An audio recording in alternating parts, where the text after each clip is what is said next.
All right, welcome guys. We're here with Sarah today. We're going to learn how to make homemade kimchi. Hi guys. So a lot of us after the kimchi video that we did, a lot of you guys were asking, well, do you have a recipe? How do you make kimchi? And we're not that awesome yet that we make kimchi, So we but brought in an expert. our awesome friend Sarah, who is plant-based and she also is of Korean heritage, she makes kimchi and she has a family recipe. And we're going to learn how to make kimchi. I'm so excited. So thanks for coming today, Sarah. Yeah. Of course. So this is just a really basic family recipe. Doesn't take too many ingredients. Super simple, and you can kind of play with the ingredients and the proportions to make it how you want it. So we have some cabbage that's been washed. I went ahead and prepped some cabbage last night, so it's ready to actually make. We have some green onions, some red pepper flakes that you can find at any local Asian store, or probably in your the Asian aisle of the grocery store. Toasted sesame seeds, grated ginger, and some crushed garlic. Looks good. And of course, some salt, right? And some salt. Some salt. Cancer preventive kimchi, there's some studies that show if you add a few ingredients to kimchi, you can actually exponentiate the health benefits and potentially prevent cancer. So those things would be, we only could find 2 out of the things that they listed, but those are carrot and pear. So there's our carrot. We're going to add a little bit to some little batch. We're probably kind of bastardizing somebody's kimchi recipe.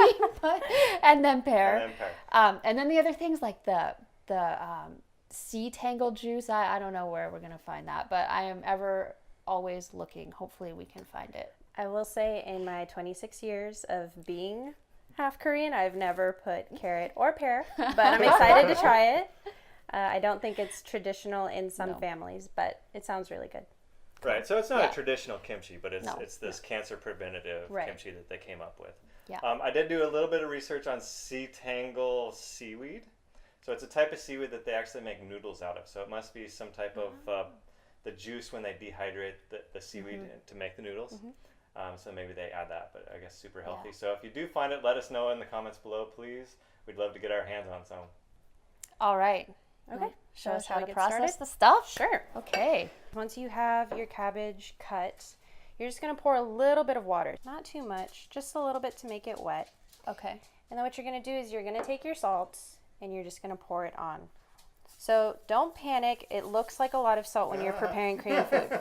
But like Ermina said in the last video, you're going to rinse most of the salt out. So you put the salt on and it kind of draws the moisture out, but it doesn't stay in the recipe. Yes. Yeah. So what you're going to do is you're going to let this soak.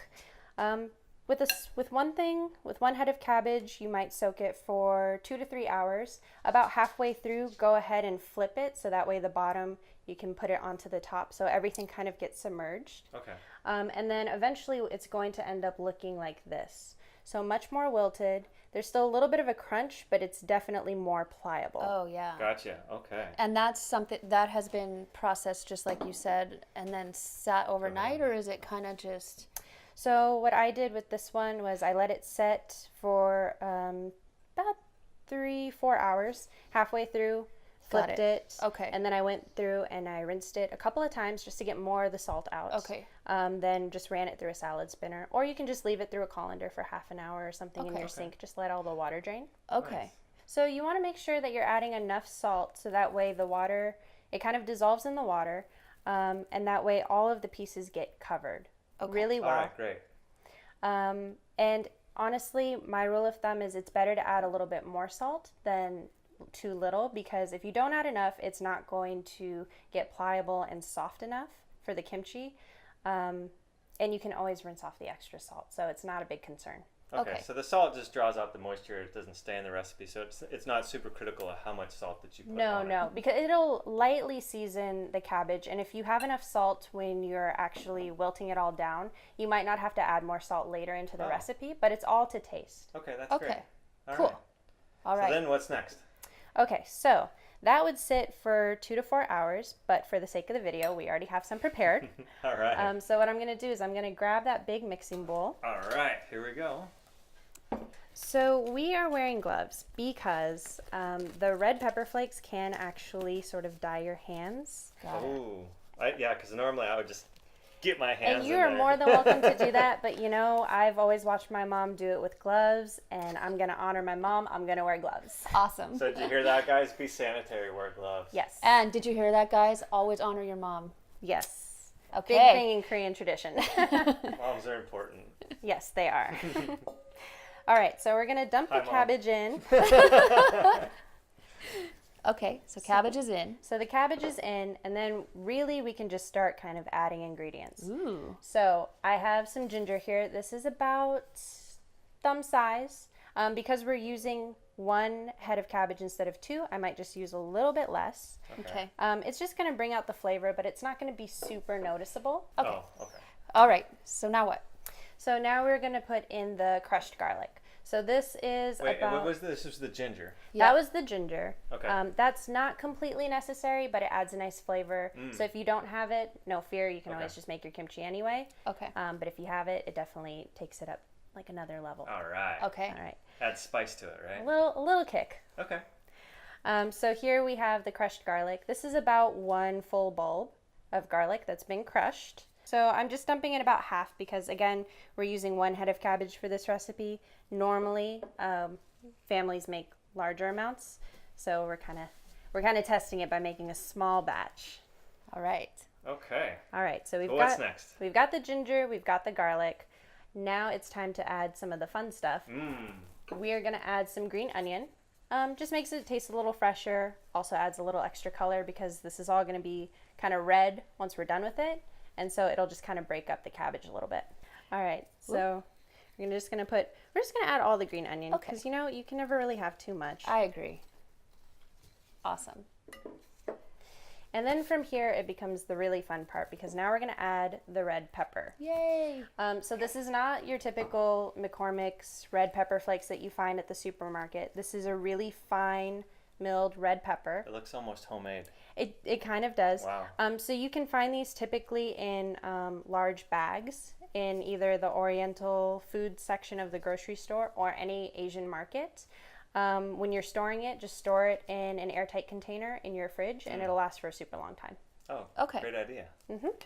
So we're just going to go ahead and start adding And how much of this do you add? as much as you want. So it's not super spicy like you would think red pepper flakes traditionally are. Okay. But it's going to add a really nice color. So pretty. But if you have a really, really low spice tolerance, start with a little, taste it, see if you like it, and then go ahead and add more. Nice. Okay. So sorry, I have so many questions, but No, that's fine. if you taste it fresh, is that a good indicator of how it's going to taste once it's all fermented, as far as spice wise? I would say so. The taste itself is going to be completely different. Right, So right. this is just going to taste like fresh cabbage, a little spicy, really flavorful with rice. Give it about a month to 6 weeks, and it's going to start to sour. At some point, when you have it in the fridge, it's getting sour. It's going to hit a threshold, and then it's not really going to get any more sour than that. Got it. Okay. So at least 6 weeks. At least 6 weeks for health. Okay. But Got for it. taste or just for convenience, you can leave it in there pretty much forever. That's All so right. cool. It's one of the few foods that you really don't have to worry about going bad. Okay. Great. Okay. So as long as it doesn't have green fuzzy stuff on it, it's Yes. okay. And you So- can also smell it too, right? If it doesn't smell bad, then it's probably not bad. Well, the only thing with that is because it is sour kimchi, It smells It's bad going to already. smell bad. what is bad to most people? Right. Right. That's, Okay. yeah. So, Okay. if you have a Korean friend who eats a lot of kimchi, have them check it out. They'll tell you if it's good or not. All right. So in a zombie apocalypse, if you have a whole bunch of this in your fridge, you could live for years. All right, so we're going to start mixing it. Oh, it's so pretty, the colors. Yeah, so it's going to start to get kind of red. Okay. So I'm actually going to put just a little bit of water in it just so that way the peppers kind of stick to it a little bit more. So it looks like just a couple like teaspoons of water. Yeah, just a little bit, just to make Okay. the kimchi Yeah. wet enough so that way everything kind of sticks. All right. Yeah, so you kind of want to massage everything so that way it gets into all the nooks and crannies of the cabbage. It also kind of softens it up, breaks it up a little bit more so that way it's a little extra tender. And then from here what I'm going to do is I'm actually going to add some toasted sesame seeds. Okay. So this adds a lot of flavor. And this is part of the traditional recipe as well. I believe so. This is part of my mother's. This recipe. is family. All Yeah, right. This is more yeah, This has family. been passed down from generation. So I have All right. whole sesame seeds, and I'm just going to crush them up in my hand as I add it to the kimchi. Oh. So now is always a good time to taste. So if you just want Okay, to take I'm totally gonna one find one. sprig. Oh, I got a big sprig. Look at it. Okay. Mm. Is it really spicy? Yes, Uh-oh. it's Is very it? spicy. I like it. That's not spicy at all. What are you talking about?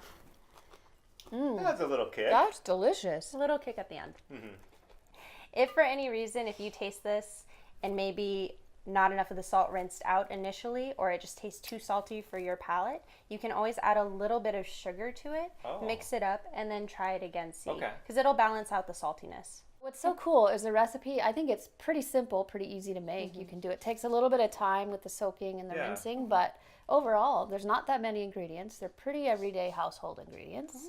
So to review, you basically just chop up the cabbage, put it in a bowl, sprinkle some salt, let it sit, flip it one time, and then you let that sit overnight, or do 3 you hours. Then you rinse it. rinse it? Rinse it anywhere from 2 to 4 times, depending how much salt you want to take off of it. Okay. And then add your spices. You add And then all your add stuff. your spices. Mix it in. And you massage it. Yeah, massage cover it it a up? little bit. Make sure that all the spices get into the little Okay. leaves of the Yeah. cabbage. And then, cover it up, stick it in an airtight container, and put it in the very back Of your fridge and forget Okay. about it. So thanks for watching, guys. We really appreciate you learning how to make kimchi, learning how to eat something healthier and work that into your daily schedule. Yeah, questions, comments, leave them in the comment section below. And until next time. Aloha. Aloha. Bye.